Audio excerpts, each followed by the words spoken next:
మాజీ మంత్రి హరీష్ రావు హైకోర్టులో పిటిషన్ వేశారు. పంజాగుట్ట పిఎస్లో తనపై నమోదైన కేసు కొట్టివేయాలని కోరారు. సిద్దిపేట నేత చక్రధర్ గౌడ్ ఫిర్యాదు మేరకు డిసెంబర్ 1న హరీష్ రావుపై కేసు నమోదైంది. హరీష్ రావు తన ఫోన్ ట్యాప్ చేయించారని చక్రధర్ ఫిర్యాదు మేరకు పంజాగుట్ట పోలీసులు కేసు నమోదు చేశారు. హరీష్ రావుతో పాటు మాజీ డీసీపీ రాధాకృష్ణరావు పైన కేసు నమోదైంది. దీంతో హైకోర్టును ఆశ్రయించారు హరీష్ రావు. రాజకీయ కక్షతోనే తనపై కేసు నమోదు చేశారని హరీష్ రావు పిటిషన్లో పేర్కొన్నారు. ఇక నిరాధార ఆరోపణలు చేసి సంబంధం లేని కేసులో ఇరికించారన్నారు.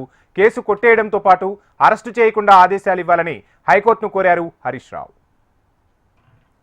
ఇక హరీష్ రావు పిటిషన్ కి సంబంధించి ఫుల్ డీటెయిల్స్ మా ప్రతినిధి అమరేందర్ రెడ్డి అందిస్తారు. అమరేందర్, చూస్తున్నాం హరీష్ రావుపై ఫోన్ ట్యాపింగ్ కేసు ఒక రకంగా చెప్పాలంటే సంచలనం సృష్టించింది. ఆ తర్వాత మళ్ళీ ఇప్పుడు ఫోన్ ట్యాపింగ్ కేసు వెలుగులోకి వస్తుంది. సో అసలు ఓవరాల్ డీటెయిల్స్ ఏంటి? పంజాగుట్ట పిఎస్ లో దాఖలైనటువంటి ఫిర్యాదు ఆధారంగా హరీష్ రావుపై డిసెంబర్ 1న కేసు నమోదు చేయడం జరిగింది. అయితే ఈ కేసుకు సంబంధించి తనను ఇరిగించే ప్రయత్నం చేస్తున్నారని కూడా ఏదైతే హైకోర్టులో హరీష్ రావు పిటిషన్ కూడా దాఖలు చేశారు. అయితే అతని మీద నమోదైనటువంటి కేసును కొట్టివేయడంతో పాటు లేకుంటే నాట్ టు అరెస్ట్ అంటూ ఇవ్వాలంటూ కూడా హైకోర్టు అయితే ఆశ్రయించారు. అయితే సిద్దిపేట నేత అయినటువంటి చక్రధర్ గౌడ్ ఇచ్చిన ఫిర్యాదు మేరకు 1న హరీష్ రావుపై ఎఫ్ఐఆర్ అయితే నమోదైంది. అయితే హరీష్ రావు తన ఫోన్ ను ట్యాప్ చేయించారంటూ కూడా చక్రధర్ ఫిర్యాదు చేశారు. తన దగ్గర ఉన్నటువంటి ఐఫోన్, ఇప్పటికే ఐఫోన్ సంబంధించిన కంపెనీ నుంచి ఒక మెయిల్ వచ్చింది. ఆ మెయిల్ ఆధారంగా గతంలో ఆర్ఎస్ ప్రవీణ్ కుమార్ కూడా ఇదే ఐఫోన్ మెసేజ్ చూపించి కూడా ఫిర్యాదు చేసిన నేపథ్యంలో మరోసారి చక్రధర్ గౌడ్ పంజాగుట్ట పోలీసులకు అయితే ఫిర్యాదు చేశాడు. దీంతో ఐఫోన్ లో ఏదైతే మెయిల్ అలర్ట్ ఆధారంగా ఫోన్ ట్యాప్ అయినట్టు వచ్చిన మెసేజ్ ఆధారంగా హరీష్ రావుతో పాటు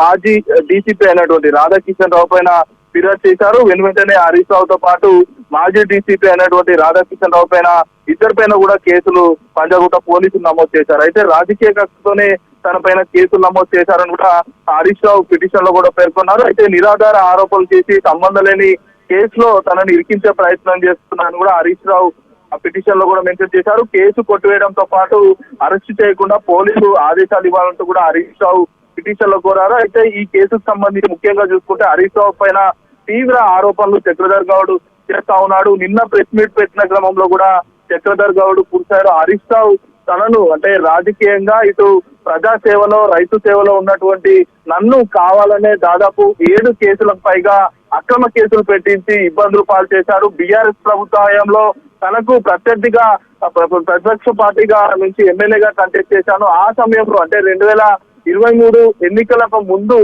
ఏదైతే ప్రజాదరణ నాకు వస్తుందని తెలుసుకొని పూర్తిస్థాయిలో నా వెనుక ఉన్న వాళ్ళ ఫోన్ నెంబర్స్ తో పాటు తన తల్లిదండ్రులు, భార్యతో పాటు ఆ సెక్రటరీ ఫోన్ ట్యాప్ చేశారంటూ కీలకమైన ఆరోపణలు కూడా చేశారు. ఈ ఆరోపణల వెనుక హరీష్ రావును వెంటనే ఒకవైపు అరెస్ట్ చేయాలని కూడా చక్రధర్ గౌడ్ డిమాండ్ చేస్తున్న నేపథ్యంలో ప్రస్తుతానికి హరీష్ రావు పైన నమోదైనటువంటి కేసుకు సంబంధించి కొట్టివేయాలని అరెస్ట్ భయంతో హరీష్ రావు అయితే హైకోర్టును అయితే ఆశ్రయించారు. మరి ప్రస్తుతానికి ఈ జరగలేని పిటిషన్ సంబంధించి విచారణ కూడా హైకోర్టు చేయనుంది. ముఖ్యంగా చూసుకుంటే ఫోన్ ట్యాపింగ్ వ్యవహారంలో ఇప్పటికే చాలా మంది మంత్రుల పేర్లు బయటపడుతున్నాయి. ఎర్రబెల్లి దయాకర్రావుతో పాటు మాజీ మంత్రులైనటువంటి హరీష్ రావు ఇలా చాలా మంది పేర్లు బయటికి రావడంతో వారిని కూడా ఒకవైపు ఇప్పటికే పోలీసుల విచారణ సంబంధించి అరెస్ట్ అయినటువంటి నిందితులు 3 నిందితులు ఎవరైతే ఉంటారో వాళ్ళ దగ్గర నుంచి పోలీసులు కన్ఫెషన్ కూడా తీసుకున్నారు. ఆ కన్ఫెషన్ ఆధారంగా మాజీ మంత్రులకు కూడా నోటీసులు ఇచ్చి విచారించే అవకాశం అయితే కనబడుతున్న నేపథ్యంలో ప్రస్తుతానికి